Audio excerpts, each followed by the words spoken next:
Hola amigos, este video es el primero de una serie sobre preparacionismo. La información expuesta a continuación está extraída del libro Preparados, una guía para tiempos difíciles, de Mario Pérez Rodríguez. Hago esto porque para mí es más fácil aprender a partir de medios audiovisuales que con libros. Sin embargo, este libro me pareció contener información muy buena, así que si te gusta el libro no dudes en comprarlo.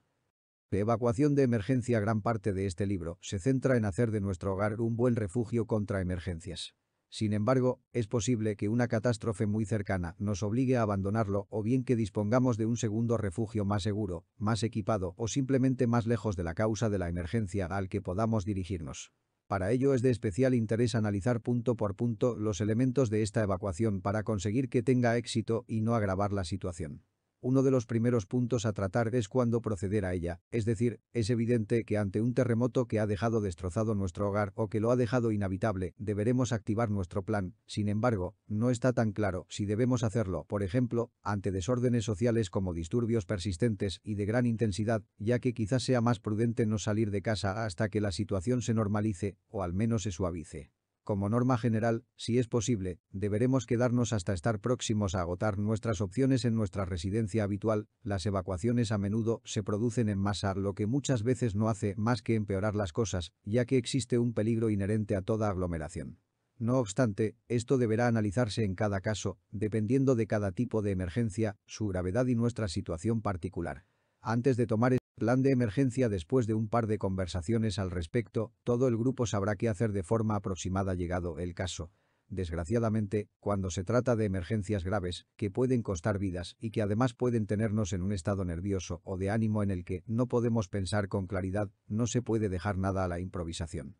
Por ello, tendremos que redactar un plan de evacuación, incluyendo los siguientes apartados. Punto de reunión e inicio de la evacuación. Es probable que ni siquiera estemos en casa cuando la emergencia se produzca y que no podamos contactar con nuestros familiares o amigos por cualquier motivo, como por ejemplo el colapso de las líneas telefónicas. Así que tenemos que definir un punto de reunión, el cual debe estar razonablemente alejado de nuestro propio hogar para que ese punto no se vea afectado exactamente por el mismo problema, pero no tan lejos como para que nos cueste horas llegar a él a pie.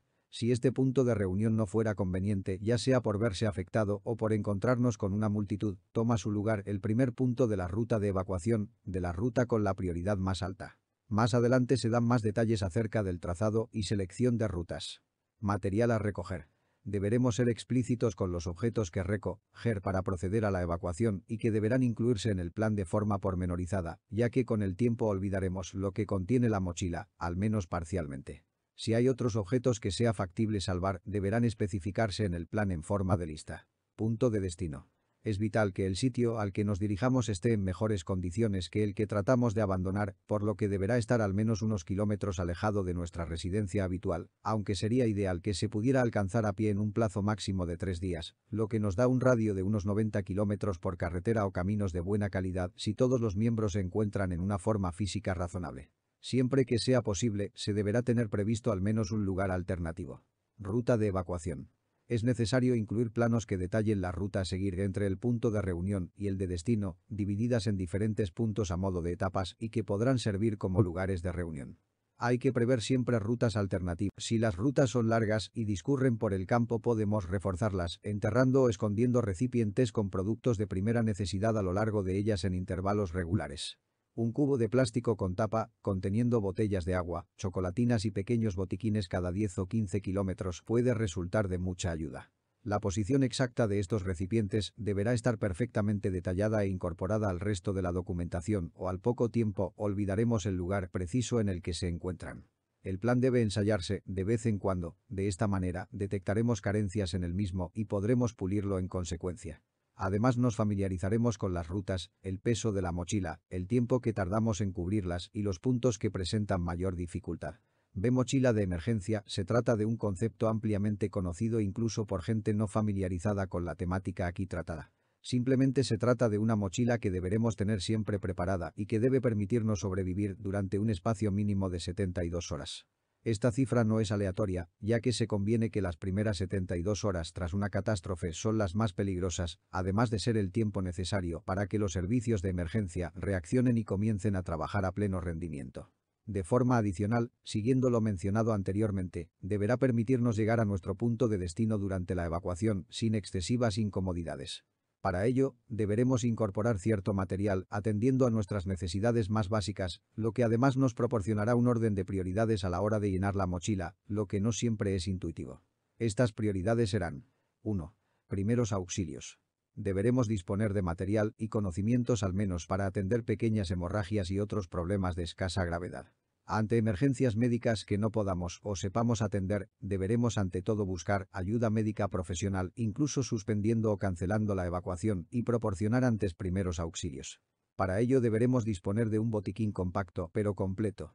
Los que se venden ya preparados suelen ser deficientes, no yendo mucho más allá de unas pocas tiritas, vendas y algún antiséptico. En el nuestro, deberemos incluir una buena cantidad de gasas estériles que nos permitan cortar hemorragias por presión directa, junto con un sobre de hemostático en polvo tipo Celoxoquiclot para los casos más graves. También incluiremos medicamentos de uso común y material de curas, así como cualquier medicación personal que necesitemos, hipertensión, colesterol, etc. 2. Temperatura corporal. Uno de los primeros problemas que puede costarnos la vida rápidamente es la hipotermia.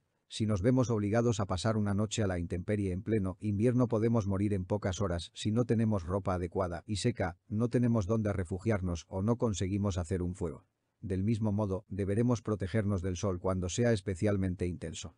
A este respecto, la ropa tiene un papel fundamental, pero también la disponibilidad de elementos para construir un pequeño refugio que nos proteja de la lluvia, la nieve, el viento y la luz solar directa. También incluiremos objetos que nos brinden la posibilidad de encender fuego, que además de secar la ropa y proporcionarnos calor, nos darán la oportunidad de potabilizar agua y cocinar, para lo que deberemos prever varios métodos de encendido y distribuirlos por la mochila y nuestros bolsillos. Improvisar un lecho cómodo y abrigado no es tarea fácil, por lo que llevar un saco de dormir junto con una funda impermeable, bivac, será imprescindible. Para aislarnos del suelo podemos utilizar una hamaca instalada entre dos árboles, una esterilla, normalmente demasiado voluminosa, o rellenar bolsas de basura con hojas, hierba o paja. 3. Hidratación. Caminar huyendo de una catástrofe en pleno verano con una mochila más bien pesada puede deshidratarnos rápidamente y provocar la muerte en cuestión de días si no disponemos de agua, por lo que no solo deberemos disponer de ella en la mochila, sino también de métodos para potabilizar la que nos encontremos. De forma ideal, todos los recipientes en los que vayamos a introducir agua deben ser aptos para exponer directamente al fuego y conseguir su potabilización por ebullición. Esto puede representar demasiado peso y además es posible que no tengamos combustible o un lugar adecuado para hacer fuego, por lo que siempre tendremos que incluir pastillas potabilizadoras de agua. También podemos potabilizar agua con botellas de plástico transparente, exponiéndolas a la luz solar 4. Alimentación. Tardaremos un par semanas en tener problemas graves por falta total de alimentación siempre que sigamos hidratados, pero en tan solo unos días se empezarán a notar síntomas leves, pero muy molestos, nos costará pensar con claridad y tenderemos a la apatía, lo que no es bueno para tener éxito si el plan se complica. Deberemos incluir, al margen de la comida en sí, un juego de cocina con cubiertos, vasos, platos y una cacerola. Las típicas de acampada que encajan entre sí son las más adecuadas. El espacio que quede en el interior lo podremos rellenar con alimentos y condimentos en sobre como sopas, cacao, azúcar, sal y café. Tendremos que tener prevista la posibilidad de no tener madera a mano, para lo cual podemos escoger entre pequeñas cocinas que utilizan pastillas de encendido o incluso las bombonas más pequeñas de camping gas, recordando siempre incluir al menos una pequeña cantidad de combustible. 5. Higiene. No nos pasará nada por descuidar la higiene unos días siempre dentro de unos límites, pero a la larga nos pasará factura. Más vale prevenir, por lo que un pequeño estuche con los elementos más básicos para mantenernos limpios será más que suficiente, además de contar con un rollo de papel higiénico. 6. Información y comunicación. Que hayamos tenido que refugiarnos en un lugar más o menos apartado no significa que nos aislemos del mundo, deberemos seguir informados a fin de saber el estado de la emergencia, la actuación de los servicios de rescate o posibles nuevas zonas amenazadas por la misma catástrofe u otras derivadas de la anterior. También tendremos que mantener el contacto con miembros del grupo que no se encuentren físicamente con nosotros en ese momento por cualquier motivo. Una radio de reducido tamaño AM/FM y un walkie-talkie simplificarán mucho las cosas, debiendo intentar que compartan un mismo tipo de pila y que sean también intercambiables con las de las linternas que llevemos. Atendiendo a estas necesidades, se detalla a continuación una lista de ejemplo del material a incluir en una mochila de evacuación. Esta lista contempla un caso típico. C. Vehículo de evacuación. Utilizar un vehículo, normalmente un coche del tipo que sea, tiene enormes ventajas ya que podremos ir más lejos, cargar más material y llegar al destino más rápido y con menos desgaste físico. Sin embargo, no conviene hacerse ilusiones. Es fácil imaginar la posible situación cuando ya conocemos sobradamente los problemas en las salidas de muchas ciudades en vísperas de festivos, por lo que se intuye el caos circulatorio que podemos esperar durante una evacuación multitudinaria, incluso en poblaciones de reducido tamaño. A menos que seamos los primeros en proceder a la evacuación, lo que es siempre imposible de predecir, encontraremos las vías colapsadas y bloqueadas, por lo que el maletero no podrá contener objetos a granel, deberán estar organizados en las mochilas para poder proceder a pie en cuanto sea inevitable. La superior capacidad de carga se puede emplear en la incorporación de mochilas de reserva, botiquines ampliados, garrafas de agua, herramientas adicionales y combustible extra, que debemos estar dispuestos a abandonar junto con el vehículo llegado el caso. Siempre se ha de tomar la precaución de no almacenar todo lo necesario exclusivamente en el maletero o en el portaequipajes. Habrá ocasiones en las que necesitaremos material con urgencia dentro del habitáculo, botiquín, agua, comida, etc., y no podamos parar para obtenerlo. Es siempre recomendable, y más en ocasiones como estas, tener el vehículo en perfecto estado de revista, con herramientas adecuadas para proceder al cambio de ruedas, cadenas para nieve, pinzas de carga, recargadores de batería, etc. Dependiendo de la gravedad y tipología de la situación, habrá que tener especial precaución con falsos controles de carretera, obstáculos que la corten e incluso con personas que finjan necesitar ayuda urgente en las inmediaciones de la vía. Ante cualquier sospecha, no detenerse jamás y mucho menos hacerlo cerca del punto donde se encuentra el problema, dar media vuelta y retomar el camino por una ruta alternativa. Si por estar en un punto de baja visibilidad como curvas o cambios de rasante nos topamos de repente con el obstáculo, dar marcha atrás inmediatamente e intentar cambiar de sentido lo antes posible en un lugar oportuno. A menudo este tipo de situaciones no conceden segundas oportunidades. 3. Suministro de agua en cualquier emergencia.